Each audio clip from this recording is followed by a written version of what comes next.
ആലപ്പുഴയിലെയും ലണ്ടനിലെയും കുറച്ച് കാഴ്ചകളും ബട്ടർ ചിക്കൻ്റെ റെസിപ്പിയും കാണാം.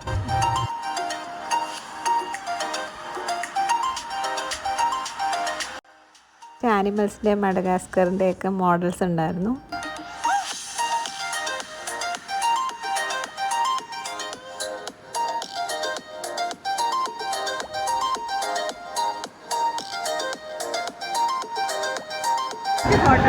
വ്യത്യാസം കണ്ടുപിടിക്കാനാണോ? കുറച്ച് വ്യത്യാസമൊക്കെ ഉണ്ടോ? കുഴപ്പമില്ല. ഇനി ബട്ടർ ചിക്കൻ ഒറിജിനേറ്റ് ചെയ്ത കഥ കേൾക്കാം. ഡൽഹിയിലെ പഴയ 2 ഹോട്ടൽസാണ് മോട്ടി മഹലും ദറിയാഗഞ്ചും. 2 ഓണേഴ്സ് ഒരുമിച്ച് പണ്ട് വർക്ക് ചെയ്തിരുന്നതാണ്. കുന്ദൻലാൽ എന്നാണ് 2 പേരുടെയും പേര്. അപ്പോൾ ഇവരെല്ലാം ആരാണ് കണ്ടുപിടിച്ചതെന്നുള്ള തർക്കം ഇപ്പോഴും നടന്നുകൊണ്ടിരിക്കുകയാണ്. ഇവരുടെ VIP കസ്റ്റമേഴ്സ് ആയിരുന്നു രാജ് കപൂർ, നർഗീസ്, ഇന്ദിരാഗാന്ധി, നെഹ്റു ഒക്കെ. ദാൽ മഖനി, പനീർ മഖനി, ബട്ടർ ചിക്കൻ എല്ലാം ഇവർ 2-ൽ ആരോ കണ്ടുപിടിച്ചെന്നാണ് അവകാശപ്പെടുന്നത്.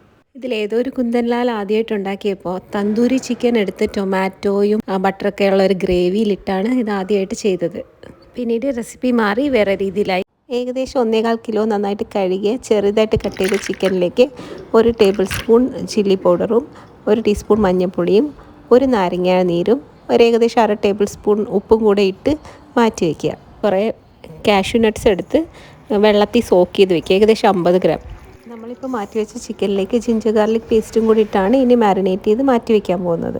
ജിഞ്ചർ ഗാർലിക് പേസ്റ്റ് ഉണ്ടാക്കുന്നതിനായിട്ട് ഏകദേശം 2 ഫുള്ള് വെളുത്തുള്ളിയും 2 ഇഞ്ച് പീസ് ഇഞ്ചിയും കൂടെ അരച്ച് വെച്ചിരിക്കുകയാണ്. അത് 2 ടേബിൾ സ്പൂൺ ഉണ്ട്. അതിൽ 1 ടേബിൾ സ്പൂൺ നമ്മളിപ്പോൾ ചിക്കനകത്തേക്കിട്ട് അതും കൂടെ ചേർത്താണ് മാരിനേറ്റ് ചെയ്ത് വെക്കുന്നത്. ഒരു 20-30 മിനിറ്റ് ചിക്കൻ അങ്ങനെ മാറ്റി വയ്ക്കാം. ഇനി ഒരു പാനിൽ 2 ടേബിൾ സ്പൂൺ ഓയിൽ ചൂടാക്കിയിട്ട് അതിലേക്ക് നമ്മുടെ ഗ്രേവിയുടെ സാധനങ്ങൾ വഴറ്റിയെടുക്കാം. ഞാനിപ്പോൾ ഇവിടെ സവോളയാണ് എടുത്തിരിക്കുന്നത് 4 എണ്ണം. അതിട്ടിട്ട് നന്നായിട്ട് വഴറ്റിയെടുക്കും. ഇതേ സമയം തന്നെ നമുക്ക് വേറൊരു വലിയ പാനിൽ ചിക്കനെല്ലാം ഫ്രൈ ചെയ്തെടുക്കാം. ഏകദേശം 80-90 ഗ്രാമോ ബട്ടറാണ് ഞാനിവിടെ ഇത് വറുക്കാനായിട്ട് യൂസ് ചെയ്തിരിക്കുന്നത്. അപ്പോൾ അത് ചൂടാവുമ്പോൾ അതിലേക്ക് ഈ ചെറിയ ചെറിയ ചിക്കൻ പീസസ് ഇങ്ങനെ ഇട്ട് കൊടുക്കാം. സാധാരണ ഇങ്ങനെ ലെഗ് പീസും എല്ലാം കട്ട് ചെയ്താണ് എടുക്കുന്നത്. ഇവിടെ എല്ലാവർക്കും ലെഗ് പീസ് ഇഷ്ടമുള്ളതുകൊണ്ട് ഞാനത് കട്ട് ചെയ്തില്ല. ബാക്കി പീസസ് എല്ലാം കട്ട് ചെയ്തു. ഇതേ റെസിപ്പി വേണമെങ്കിൽ ബോൺലെസ് ചിക്കൻ വെച്ചിട്ടും ഉണ്ടാക്കാം. അതേസമയം തന്നെ നമ്മുടെ സവോള ഇവിടെ വഴറ്റിക്കൊണ്ടിരിക്കുകയാണ്. അപ്പം ബട്ടർ ചിക്കൻ ഇതാ ബട്ടറിൽ കിടന്നിങ്ങനെ ഒരുവിധം ഫ്രൈ ആയിട്ടുണ്ട്. ഇതെല്ലാം തിരിച്ചിട്ട് കൊടുത്ത് മറ്റേ സൈഡും കൂടെ വേവിച്ചെടുക്കണം. അപ്പോൾ സവോള ഒരുവിധം ബ്രൗൺ കളർ ആവണം. അത് കഴിഞ്ഞിട്ട് നമുക്കത് കോരി മിക്സി ജാറിലേക്ക് മാറ്റി വയ്ക്കാം. നമ്മൾ ചൂടായിട്ട് എന്ത് സാധനം മിക്സിയിൽ അരച്ചാലും അത് തെറിക്കും. അതുകൊണ്ട് അത് തണുത്ത ശേഷമാണ് നമ്മൾ അരയ്ക്കാൻ പോകുന്നത്.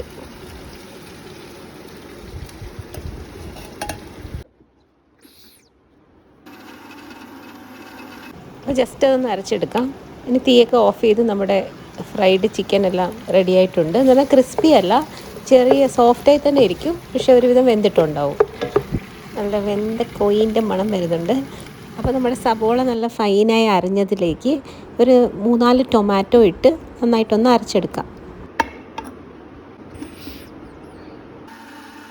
അരച്ചതിലേക്ക് നട്ട്സും സോക്ക് ചെയ്തതും കൂടെ ഇട്ട് അരച്ച് നല്ല ഗ്രേവി ആക്കിയിരിക്കുകയാണ്. നമ്മുടെ പാനിൽ ചിക്കൻ വറുത്തിട്ട് മിച്ചം വന്ന ബട്ടറിലേക്ക് മിച്ചം വരുന്ന 1 tablespoon ginger garlic paste ഇട്ടു. മണം പിടിച്ച ഒരാൾ വന്നിട്ടുണ്ട്. ഇനി ഇത് നന്നായിട്ട് വഴറ്റിയെടുക്കാം. Butter chicken with naan ready ആയിട്ടുണ്ട്. കേട്ടോ, ക്യാമറ കാണുമ്പോൾ മാത്രം ഒരാൾ വന്ന് ഇളക്കും.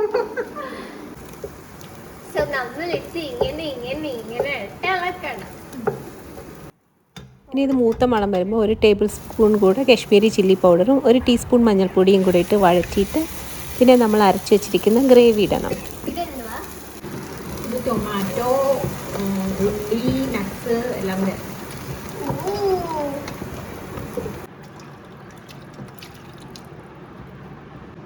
നമ്മൾ അരച്ച ഗ്രേവി ചേർക്കുമ്പോൾ ആ ജാർ കഴുകിയ വെള്ളവും കൂടെ ചേർക്കും.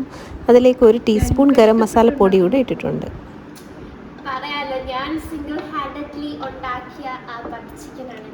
ചിലരിത് അരിപ്പ വെച്ച് അരിച്ചിട്ടൊക്കെയാണ് ഒഴിക്കുന്നത്. നല്ലപോലെ അരയുന്ന ജാറാണ്, അതിൻ്റെ ആവശ്യമില്ല. അപ്പോൾ ഇത് നന്നായിട്ട് തിളച്ച് നല്ല ഒരു തിക്ക് ഗ്രേവി ആയിട്ടുണ്ട്. പല ടൈപ്പ് നാൻ ഉണ്ടാക്കാനുള്ള റെസിപ്പി ഞാൻ മുമ്പ് കാണിച്ചിട്ടുണ്ട്.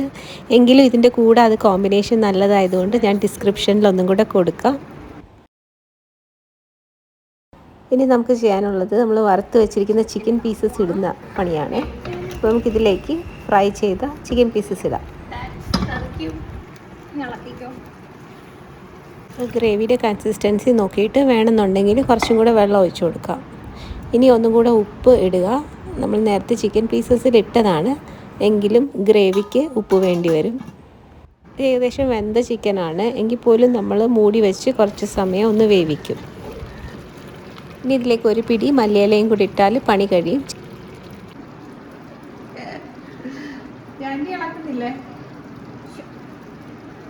ചിലർ ഇതിൽ ഫ്രഷ് ക്രീമൊക്കെ ചേർക്കാറുണ്ട്. ഞാനതൊന്നും ചെയ്തിട്ടില്ല. കുഴപ്പമില്ലാതെ വന്നു, അല്ലെങ്കിൽ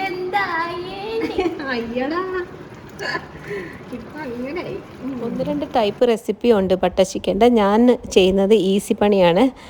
അല്ലാതെ ടൊമാറ്റോ ഒക്കെ വഴറ്റി ചെയ്യുന്ന വേറെ രീതിയുണ്ട്. അത് ഭയങ്കര ലെങ്തിയാണ്. ചപ്പാത്തീൻ്റെ പൊറോട്ടയുടെയും ഗീ റൈസിൻ്റെയൊക്കെ കൂടെ നല്ലൊരു കോമ്പിനേഷനാണ്. ഇതിന് ഒഴിച്ചുകൂടാൻ പറ്റാത്ത ഒരു ഇൻഗ്രീഡിയൻ്റാണ് ഇപ്പോൾ കണ്ട കസൂരി മേത്തി. അതാണ് അതിന് ആ ഡിസ്റ്റിങ്ക്റ്റ് സ്മെല്ല് കൊടുക്കുന്നത്. അത് ഏകദേശം 1/2 ടേബിൾ സ്പൂൺ അല്ലെങ്കിൽ ഒരു 1.5 ടീസ്പൂൺ എടുത്ത് ഒരു പാനിലൊന്ന് ചൂടാക്കി ജസ്റ്റ് കൈവച്ച് ക്രഷ് ചെയ്ത് നമ്മൾ കറിയിലേക്ക് ചേർത്ത് ഒന്ന് തിളപ്പിച്ച് ഓഫ് ചെയ്യും. അപ്പോൾ നമ്മുടെ ബട്ടർ ചിക്കൻ റെഡിയായി. ചൂടോടെ തന്നെ ഇത് സെർവ് ചെയ്യാം. ജീവക്കുട്ടിയാണ് ടേസ്റ്റ് ആക്കാൻ പോണത്.